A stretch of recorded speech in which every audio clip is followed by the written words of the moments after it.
por las palabras. Y antes que nada, yo quisiera realmente agradecerles mucho la posibilidad de estar aquí hoy con ustedes.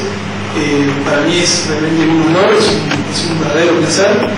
Y cuando digo que siento al Paraguay como una nación hermana, créanme que no estoy haciendo ningún tipo de demagogia, sino que hay un profundo sentimiento de hermandad y también de culpa y de vergüenza. Ustedes saben, yo soy profesor de historia de los orígenes, me dediqué a la historia, estoy un poquito más alejado, y ignominio realmente la vergüenza de Uruguay. Yo creo que no tiene ningún tipo de justificativos en su participación en la guerra de la Triple Alianza, y si bien esto hace mucho tiempo que pasó, yo soy de los que cierra indicando que el Uruguay tiene una deuda muy grande con Paraguay, Uruguay, la Argentina, Brasil y algunos otros actores más, pero en lo que nos respecta a nosotros como uruguayos, creo que no tenemos más que profundizar y tratar de mejorar los vínculos y las relaciones históricas que tenemos, porque es un imperativo ético de nosotros como sudamericanos y como latinoamericanos. Así que otra vez, muchas gracias, y esto ya está totalmente fuera de libreto, pero quería expresarles lo que es mi sentimiento. Me encuentro muy cómodo aquí en Paraguay, he sido muy bien recibido, y el día de hoy tuve la suerte de poder visitar una cooperativa, una interesantísima experiencia cooperativa. Por ahí tenemos algunos de los cooperativistas del Mercado 4, y a partir del diálogo y algunas otras cosas que estuve conversando en estos días, que estoy aquí en Asunción desde el lunes pasado, me animé cuando regresé a Uruguay, que voy a hacer algunos cambios en la conferencia, porque me parece que pueden aportar, que pueden venir bien para tratar de comprender cuál es el rol del movimiento cooperativo. Yo diría cuál es el rol general de la economía social y solidaria en el desarrollo de nuestros pueblos, y sobre todo pensarlo en el marco de la crisis financiera internacional que estamos viviendo. Por eso quisiera presentar esto de pensar en otra economía, pero pensar en otra economía donde las cooperativas son agentes de desarrollo, donde las cooperativas son una respuesta ya efectiva a la crisis. En primer lugar, planteamos una pregunta que surgía hoy trabajando con un grupo de cooperativistas del Mercado 4. ¿Es la crisis una oportunidad o una amenaza?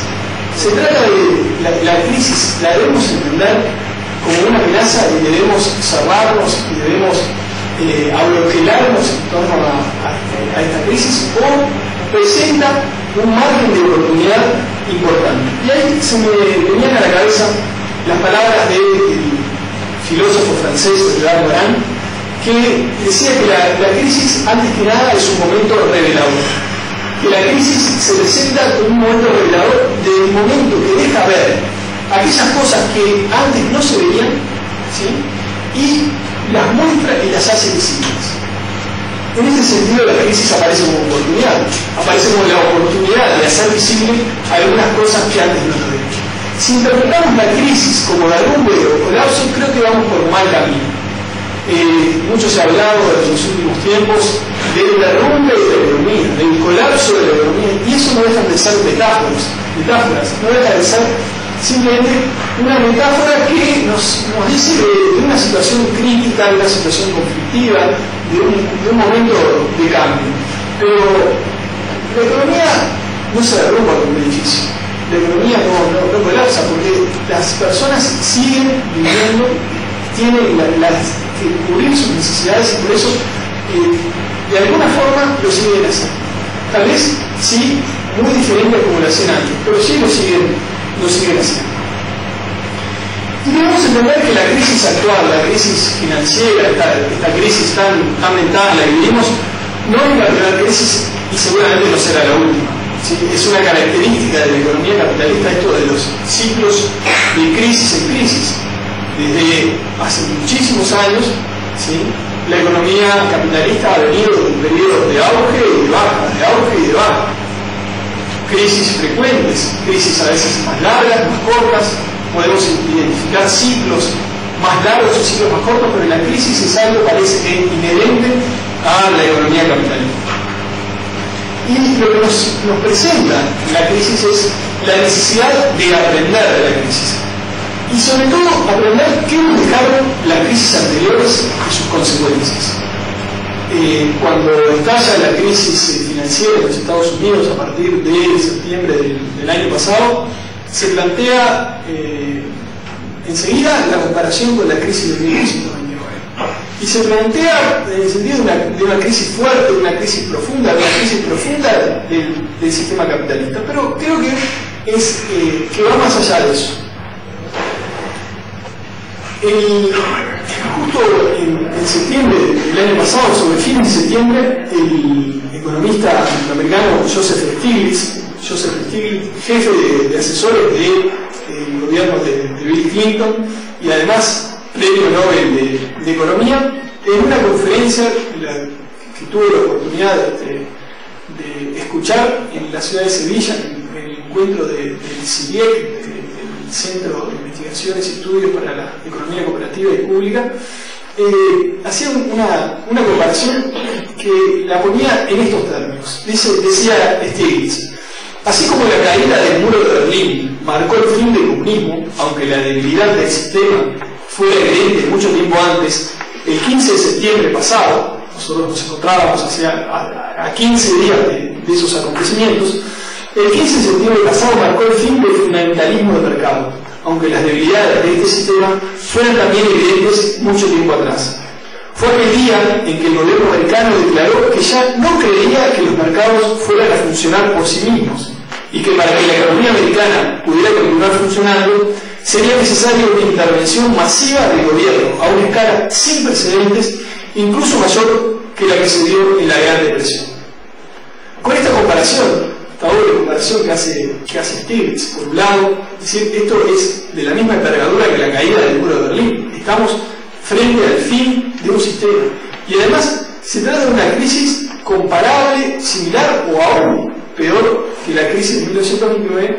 Nos está diciendo ya desde dónde posicionarnos, desde dónde empezar a leer la crisis. Cuando en 1929 estalla la crisis en Wall Street y se produce eso que va a ser llamado la Gran Depresión, se dieron distintas respuestas. Y creo que es sobre esas respuestas que podemos aprender mucho.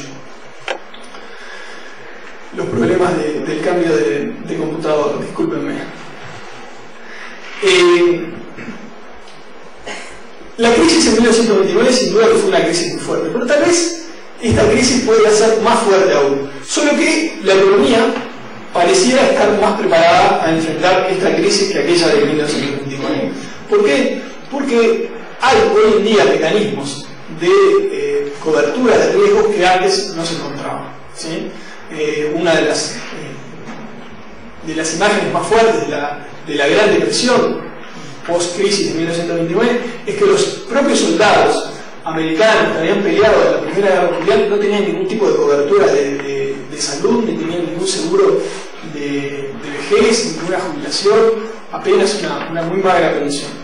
Y se vieron, como muchos en Norteamérica, enfrentados al desempleo y decían: nosotros que dimos la vida por nuestro país, ahora no tenemos ningún tipo de cobertura. Hoy existen otras coberturas, pero creo que el escenario tiene muchos puntos de contacto. Y no soy yo quien dice que se puede establecer un paralelismo entre la crisis actual y la crisis de 1929. El reciente premio Nobel de Economía, también norteamericano Paul Krugman,